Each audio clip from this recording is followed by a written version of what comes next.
Hey there, how you doing? Charlie Winters here with horse racing tips for Wednesday the 30th of August. Well, I've had a good study. I've changed my mind twice. I've changed the bet 3 times, and basically I'm going to leave it with you. See ya. No, I'm just joking. Right. What I've had is, I've had about £20 on in the end. But it's frustrating because 3 of the original horses that I chose, I've left out now because of the prices. So what I'm going to do is I'm going to read my bet out, then I'm going to quickly go through every race. It can take me a couple of minutes. So let's get into it. So I've had a 20 pence each way Canadian. I've had 20 pence each way doubles and 50 pence each way singles. So let me get into the selections. The first selection is Mereside Madness at 12 to 1 in the 140 at Catterick. Miss Woo Woo or Miss Moo Moo is a non-runner already, which takes it down to 8. So one more non-runner and we're in a little bit of trouble. If there's a non-runner, I'd sooner it be this horse. So yeah, it's Mereside Madness. It didn't do a great deal on its debut. Stepped up massively, or quite a bit on its second appearance. And if it steps up similar again, it's got every chance of at least sneaking a place. I did fancy the favourite, I still fancy the favourite, but 11 to 10, it's skinny. I thought I might be able to even get an each way price on the favourite, with it being Katie Scott and a relatively small stable, but wasn't to be. But I do think with a poor cold newcomer, could be vulnerable, could be a talking horse, I don't know. And the other 2 horses, second and third favourites, they're beatable. So that's why I went for Mereside Madness.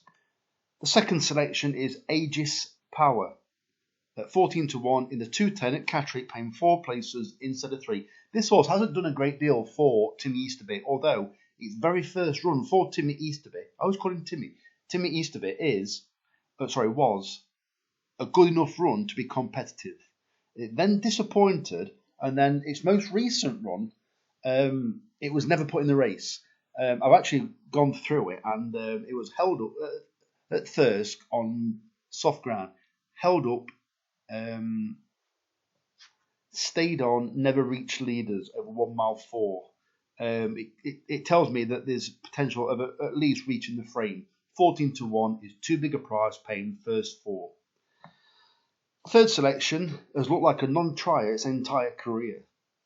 Johnkirkle at 11 to 1 in the 10 past 3 at Catterick, paying 4 places instead of 3. I was going to back Langham originally. I didn't think there was that much pace in the race, and I went through every single horse, and there's possibility of 4 front runners.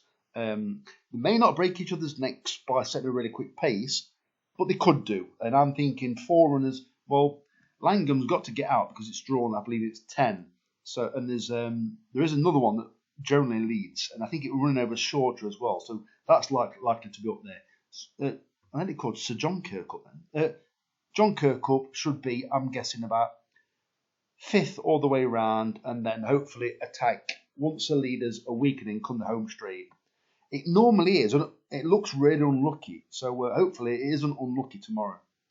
Fourth selection is Moon Friend at 28 to 1 in the 4:15 at Catterick. Tim Easterby, yeah, and that's Tim Easterby, keeps popping up ever so often with a winner. I think he had Macaulay yesterday, was it? It's not done a great deal, and it's a shocking race. It's one of those classified races, but I think it was keen, race centre, and weakened gradually 2 furlong out. I always like it when it says weakened gradually or gradually weakened. Why don't they just put weakened? Because they've got weakened quickly.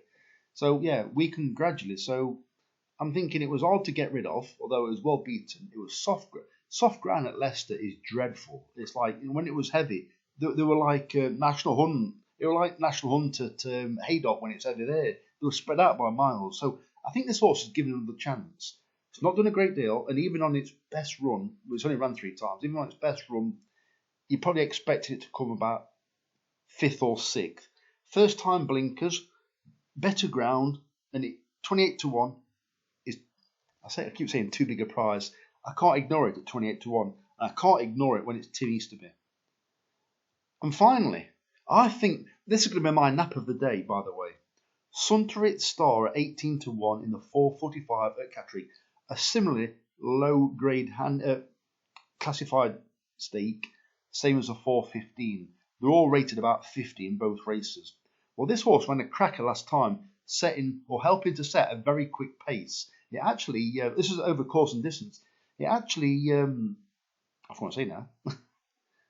It forced a relatively strong pace and stayed on, and it was 125 to 1 that day. It's ran since, and it ran at Southwell on the all weather. Well, you can forgive that straight away. Don't get me wrong, Southwell isn't as dodgy as it used to be with the heavy going and whatever, like deep sand. But they dropped it back a furlong, and I think it wants 7 furlongs, not 6. And I think now they've got a decent price. I think Famous McManaman rode it when it ran at Catterick last time, so I think it's got a cracking chance. It's a shame they're not doing first 4, but I'm being a bit greedy now. So let me quickly go through the races. I won't be a second, just hang on for the races.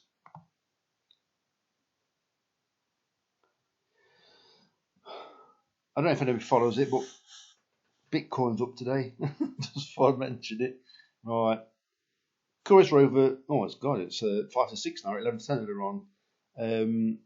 Who goes there? Has got half a chance. Nazneen never ran before. Mia Toretto, it's short at 9 to 2, and then you've got our horse, Mereside Madness. We don't want any non-runners unless it's going to be ours. Otherwise, it's first 2. Paying first 4. So I did fancy Big Cheese. That was going to be my more fancied horses. First time blinkers, Connor Beasley, and I thought it had got a decent chance. But paying first 4, I've gone for Aegis Power. First time blinkers don't always bring out improvement. 240.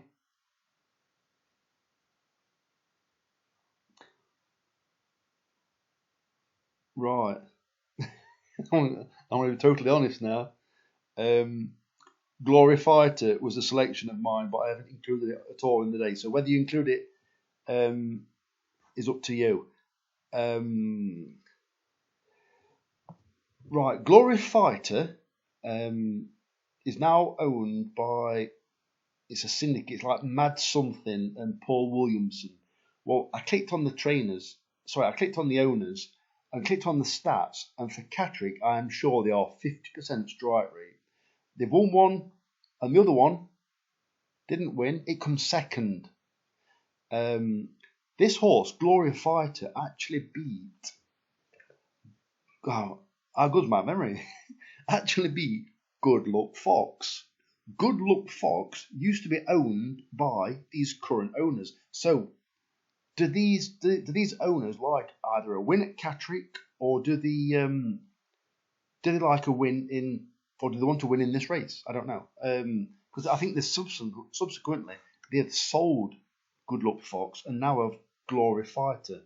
Well, there's got 2 in the race. That means nothing with Paul Midgley. And any of them can win. I'm surprised he's not a 50 to 1, and that one probably. In fact, let me just check. No. So Glory Fighter. It was one of my selections, but I changed my mind. And Big Cheese. So I may live to regret this, but you can only spend so much in a day. 10 past 3 at Catterick.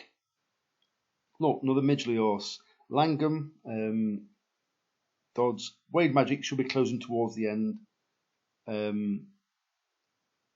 Sparkling Spirit's got a chance, but I went for Johnkirkle. I hope this helps if you actually don't normally back my horses. But I haven't even looked at this race, so it's 7 runners, so I'll skip that. And then, so 4:15 at Catterick. I'll be honest, without delay, was going to be my nap of the day. But there's too many horses with massive question marks against them, as in like they can show massive improvement.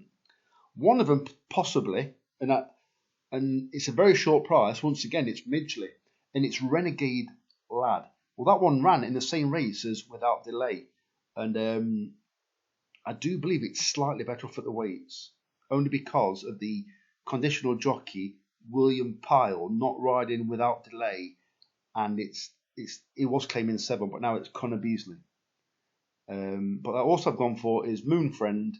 I also thought Mr. Snuggles had a bit of a chance. So, yeah. Oh, sorry.